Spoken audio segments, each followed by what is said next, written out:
तो UFC fight night event के अंदर चार्ल्स ओलिवेरा ने मटायस गैमरॉट को राउंड 2 में सबमिशन से हरा दिया है और एक बहुत बड़ी कमबैक विक्ट्री ली है उन्होंने यूएफसी के अंदर। बहुत सारे लोगों ने यहाँ पे डाउट करा था, हमारे दिमाग में यहाँ पे डाउट था कि चार्ल्स ओलिवेरा इलिया टोपुरिया के अगेंस्ट नॉकआउट के बाद कितना अच्छा परफॉर्म कर सकते हैं सिर्फ 3 महीने बाद। तो सारी चीज़ों के बारे में इस वीडियो के अंदर डिस्कस करेंगे। चार्ल्स की फाइट किस तरीके से गई, क्या वो लाइट वेट डिवीजन में दोबारा चैंपियन बन सकते हैं, क्या उनका फ्यूचर रहने वाला है। मैक्स हॉलोवे को उन्होंने कॉल आउट करा है।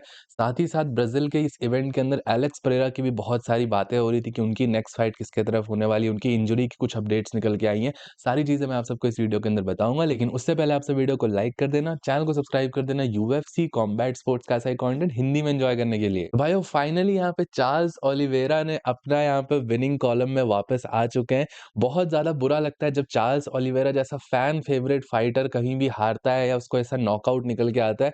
जून में जो हुआ था हम सबको पता है यूएफसी 317 में इलिया टोपुरिया ने बहुत ब्रूटल नॉकआउट करा था चार्ल्स ओलिवेरा का और वो देख के बहुत ज़्यादा बुरा लगा। इनफैक्ट हम सबको पता है इलिया टोपुरिया एक बहुत तगड़ा फाइटर था, वो लाइट वेट डिवीजन में आया, बेल्ट जीती तो लाइट वेट डिवीजन इंटरेस्टिंग हो गया।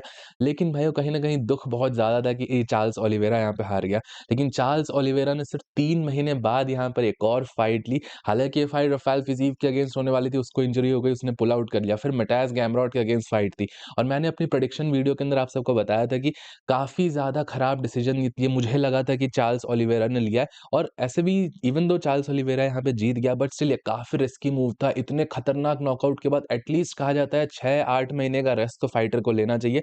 बट भाइयों चार्ल्स ओलिवेरा इसने वापस से फाइट ली और एक बहुत तगड़ा फिनिश हम सबको दिया इस फाइट के अंदर। मटायस गैमरॉट को राउंड 2 के अंदर सबमिशन करके चार्ल्स ओलिवेरा ने हरा दिया है। हमारा प्रेडिक्शन जो कि मैंने अपने टेलीग्राम चैनल पे डाला था, उसपे भी मैंने चार्ल्स ओलिवेरा को ही चूज़ करा था। इसी से भाइयों टेलीग्राम पे मैं अपनी सारी प्रेडिक्शंस डाल देता हूँ, चाहे वो यूएफसी फाइट नाइट के हो, पेपर व्यूज़ की हो, सारी प्रेडिक्शंस मैं टेलीग्राम पे अपडेट कर देता हूँ विथ डेट, टाइमिंग, सारी अपडेट्स फाइट के बारे में।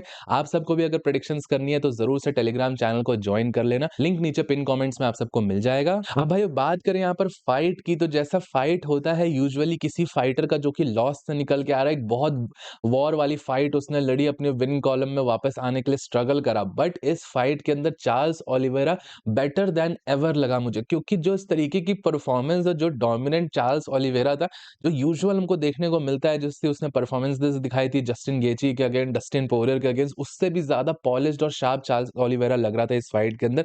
अब मैंने जो आप सबको प्रेडिक्शन वीडियो के अंदर बताया था, उसमें मैंने एक चीज बताई थी कि चार्ल्स ओलिवेरा जब यहाँ पे फाइट करेगा मटायस गैमरॉट के अगेंस्ट, मटायस गैमरॉट पे रेसलिंग तो होगी, लेकिन क्या वो उस रेसलिंग को यूज करेगा, क्या वो चार्ल्स ओलिवेरा के साथ ग्राउंड पे जाने का ट्राई करेगा। तो फर्स्ट राउंड में जैसे ही मटायस गैमरॉट ने टेक डाउन तो करा, बट ग्राउंड पे चार्ल्स ओलिवेरा बहुत ही ज्यादा मैग्निफिसेंट है। और मैं तो कहीं ना कहीं ये भी सोच रहा था कि जब चार्ल्स ओलिवेरा रिटायर कर जाएगा, ग्राउंड पे जो वो मैजिक दिखाता है काफी ज्यादा हम मिस करेंगे, क्योंकि मैं देखता हूँ जब भी चार्ल्स ओलिवेरा ग्राउंड पे रहता है, कुछ ना कुछ सबमिशन अटेम्प्ट, कोई ना कोई गार्ड वो पास कर रहा होता है, कोई पोजीशन चेंज कर रहा होता है, हर समय कुछ ना कुछ चल रहा होता है और ऐसा लगता है कि कभी ना कभी तो सबमिशन निकलने ही वाला है इसी किसी भी फाइटर का। और मटायस गैमरॉट ने कैसे ना कैसे करके फर्स्ट राउंड किसी तरीके से सर्वाइव कर लिया था, लेकिन सेकंड राउंड के अंदर मुझे लगा था कि अब मटायस गैमरॉट स्ट्रैटेजी चेंज करके आएगा, जो कि उसने करी। टेक डाउन सामने से लैंड नहीं करा, सेकंड राउंड का जो टेक डाउन था वो चार्ल्स ओलिवेरा ने मटायस गैमरॉट के ऊपर लैंड करा। और एक रेसलर को इस तरीके से टेक डाउन कर लेना और फिर ग्राउंड गेम पे ले जाना, फिर तो मैं समझ गया था कि या तो ये 5 राउंड्स की पूरी यहाँ पर इस तरीके की फाइट होने वाली है, जिसमें चार्ल्स ओलिवेरा सबमिशन पे सबमिशंस अटेम्प्ट करेगा, मटायस गैमरॉट यहाँ पे बस सबमिशंस रोक पाएगा। लेकिन यहाँ पर कुछ ही देर बाद यहाँ पे रियर नेकेड चोक लगा दिया चार्ल्स ओलिवेरा ने सामने से टेक डाउन करके। तो आप समझ सकते हो कितनी ज्यादा डोमिनेंट परफॉर्मेंस दिखाई है।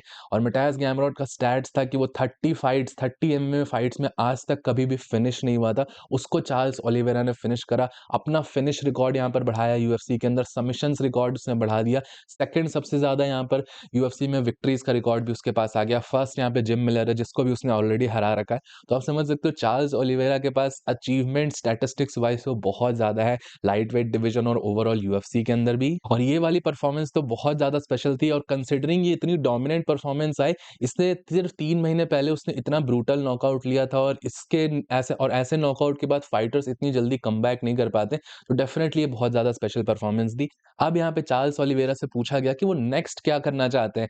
ऑब्वियसली यहाँ पे विक्ट्री ली है, बट स्टिल अभी इलिया टोपुरिया ही चैंपियन है, तो वो वापस से टाइटल शॉट यहाँ पे उतना ज्यादा सेंस नहीं बनाएगा। हालांकि चांसेस कभी भी कुछ भी बन सकते हैं, कोई बैकअप फाइटर चाहिए होगा या कुछ चाहिए होगा तो चार्ल्स ओलिवेरा को कॉल आउट किया जा सकता है, वो वापस से विन कॉलम में आ गया है।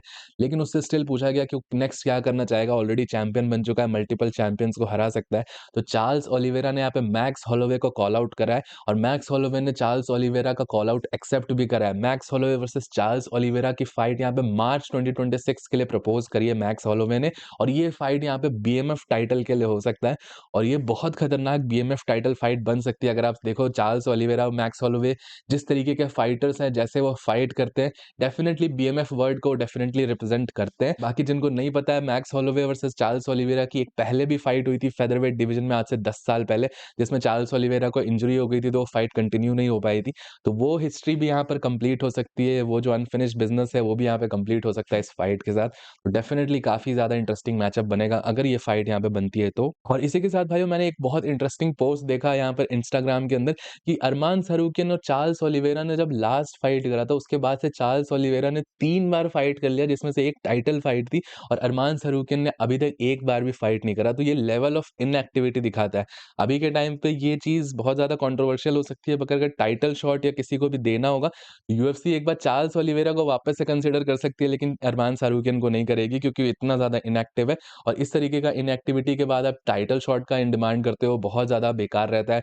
और जो अरमान सरूकियन की मैनेजमेंट टीम थी, पता नहीं उसने क्या एक्सपेक्ट करा, इतना टाइम वेस्ट करा अरमान सरूकियन का। ये अरमान सरूकियन वर्सेस मैटायस गैमरॉट की फाइट जून-जुलाई में ही हो जाती है, लेकिन उस टाइम पे नहीं पॉसिबल हो पाई। हालाँकि अभी यहाँ पर यूएफसी कतर में नेक्स्ट मंथ यहाँ पर उसकी फाइट बुक्ड है, अब देखते हैं उसके बाद किस तरीके का प्ले आउट करता है। आप देखते हो, आप ज़्यादा वेट आउट करते हो तो बाकी के कंटेंडर्स आपका वेट नहीं करेंगे, बाकी के कंटेंडर्स में यहाँ पे फाइट करके अपनी पोजीशन और ज़्यादा सॉलिडिफाई करेंगे और चार्ल्स ओलिवेरा के पास तो हाइप भी है, वापस से विन कॉलम में भी आ चुका है। मैं ऐसा मानता हूँ कि वापस से वो अरमान सरूकियन को बीट कर सकता है टाइटल शॉट के लिए। बाकी देखते हैं, ये थोड़ी वाइल्ड पॉसिबिलिटी है बट स्टिल यहाँ पे ये सारी चीज़ें पॉसिबल हो सकती है। आपका क्या ओपिनियन है इस बारे में मुझे नीचे कमेंट सेक्शन में ज़रूर बताइएगा। अब बात करते हैं यहाँ पर एलेक्स पेरेरा के बारे में। एलेक्स पेरेरा भी यहाँ पर ब्राज़ील के इस इवेंट में था और उसको यहाँ पर वापस से देखा गया कि उसने अपना फुट शू पहन रखा था। बेसिकली यहाँ पर एलेक्स पेरेरा ने रिवील करा था कि मागोमेड एंक्लेव से फाइट करते टाइम उसका राउंड 1 में ही फुट में यहाँ पर इंजरी आ गई थी, उसका लेग ब्रेक हो गया था और इसके कारण अब एलेक्स पेरेरा को एक लंबा ब्रेक लेना पड़ेगा ताकि उनका फुट हील हो पाए और उन्होंने बेसिकली कहा है कि अब वो सीधे जून में ही टारगेट कर रहे हैं व्हाइट हाउस वाले इवेंट में। और कुछ रिपोर्ट्स तो यहाँ पर ये भी निकल के आ रही है कि वर्बली एलेक्स पेरेरा और जॉन जोन्स ने एग्री कर लिया है फाइट करने के लिए। तो देखिए, ये जो रिपोर्ट है कि वर्बली एग्री कर लिया है, इस पे आप उतना विश्वास मत करना, लेकिन ये चीज़ तो है कि एलेक्स पेरेरा की टीम पूरी तरीके से ट्राई करेगी कि वो व्हाइट हाउस वाले इवेंट में ही यहाँ पर फाइट करे। तो आप नेक्स्ट ईयर अराउंड मई जून के अराउंड यहाँ पर एक्सपेक्ट कर सकते हो एलेक्स पेरेरा का कमबैक। अब ये वर्बली एग्री करने वाली बात देखिए, ऑब्वियसली जॉन जोन्स जब चैंपियन था तो वो हमेशा से बोलता था कि उसको एलेक्स पेरेरा के अगेंस्ट लेगेसी फाइट करनी है। एलेक्स पेरेरा ने भी इस फाइट के बाद बोल दिया है वो जॉन जोन्स से फाइट करना चाहता है। तो लेगेसी फाइट तो यहाँ पे पहले से ही है और वर्बली यहाँ पर एग्री कर लिया तो हमें बहुत पहले से ही पता है। इसके ऊपर कुछ सब्सटैंशियल आएगा, कुछ दोनों की तरफ से या डेना व्हाइट की तरफ से, तब यहाँ पर कुछ बोला जा सकते हैं कि हाँ, कुछ एग्रीमेंट्स की बातें चल रही हैं। बाकी एलेक्स पेरेरा की फिलहाल इंजरी है, उसको थोड़ा टाइम लगेगा यहाँ पे कमबैक करने में। बाकी आप सबका क्या सोचना है इस बारे में मुझे नीचे कमेंट सेक्शन में ज़रूर बताइएगा। टिल देन वीडियो पसंद आया होगा तो प्लीज़ वीडियो को लाइक, चैनल को सब्सक्राइब कर दीजिएगा। मिलता हूँ आप सबको नेक्स्ट वीडियो में अगले अपडेट के साथ। Bye bye.